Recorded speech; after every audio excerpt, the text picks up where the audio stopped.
Bienvenue pour la saison 2 de l'art plastique en ligne. Cette vidéo s'adresse aux élèves de 5e et le sujet que nous allons traiter ensemble à distance s'intitule accumulation. Alors qu'est-ce qu'une accumulation?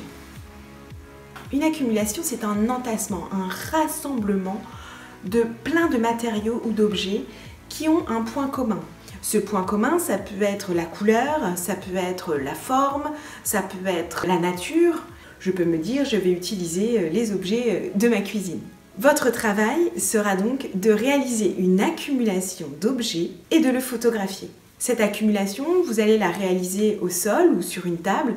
Le tout, c'est d'avoir un fond qui soit en contraste avec les objets que vous avez choisis. Imaginons, je choisis de prendre des objets exclusivement blancs dans ma maison.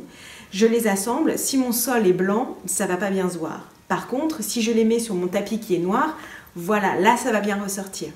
Donc à vous d'organiser vos objets. Ça peut donner une forme ou juste les mettre côte à côte en rectangle. Le tout, c'est de vraiment réaliser une photographie en plongée, c'est-à-dire vue de dessus, pour qu'on voit bien votre accumulation. Vous choisissez s'il y a un espace ou non entre les objets pour qu'on les voit bien. L'accumulation, c'est quelque chose qui est très courant en art. Et on peut dire que l'artiste Armand, il a utilisé énormément l'accumulation d'objets identiques. Lui, sa volonté, c'était vraiment de parler de la société de consommation, de montrer ces objets à profusion que nous avons et de montrer aussi qu'ils vont souvent à la poubelle. Il utilisait souvent des déchets, des objets qui n'avaient plus d'utilité ou qui étaient cassés pour pouvoir faire ses œuvres. Ici, dans O'Clock, on a une accumulation de montres, d'horloges comme ça, de petites horloges, pour parler du temps.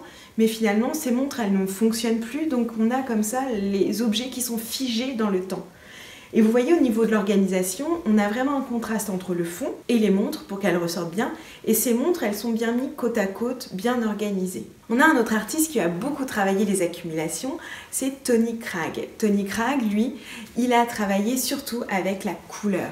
Il utilise aussi des déchets, comme Armand, mais là, il va trier les déchets par couleur pour créer des tableaux colorés avec ces déchets. Toujours le même principe, il met de l'espace entre les objets avec un fond blanc.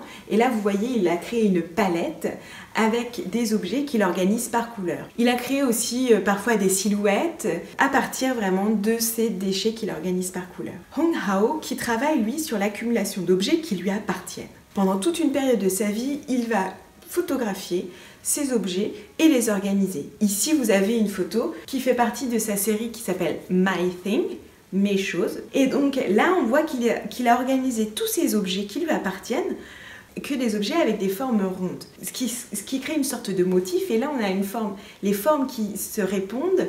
C'est très intéressant, ça crée un rythme, un tableau finalement abstrait avec des objets concrets. La dernière artiste que je voulais vous présenter, c'est Sandy Sundglung, qui, elle, va mettre en scène ces accumulations d'objets. Et ce sont des objets toujours identiques, avec la même couleur. Et vous voyez ici, elle joue surtout sur le contraste.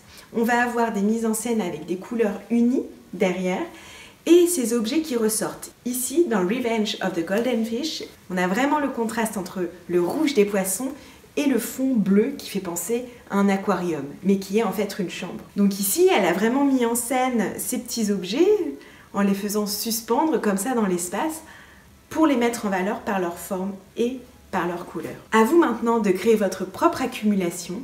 Est-ce que vous allez créer une mise en scène? Est-ce que vous allez travailler sur les contrastes de couleurs, sur la forme, sur le sens? À vous de choisir. Faites appel à votre imagination, récoltez, récoltez, récoltez pour accumuler et pensez à m'envoyer vos photos sur Arsène ou bien sur le compte Instagram ccdartplat ou encore par mail jlaurent.art@gmail.com. Pensez bien à chaque fois que vous m'envoyez un message, votre prénom, votre nom, votre classe. Merci. Bonne création. Ciao les artistes.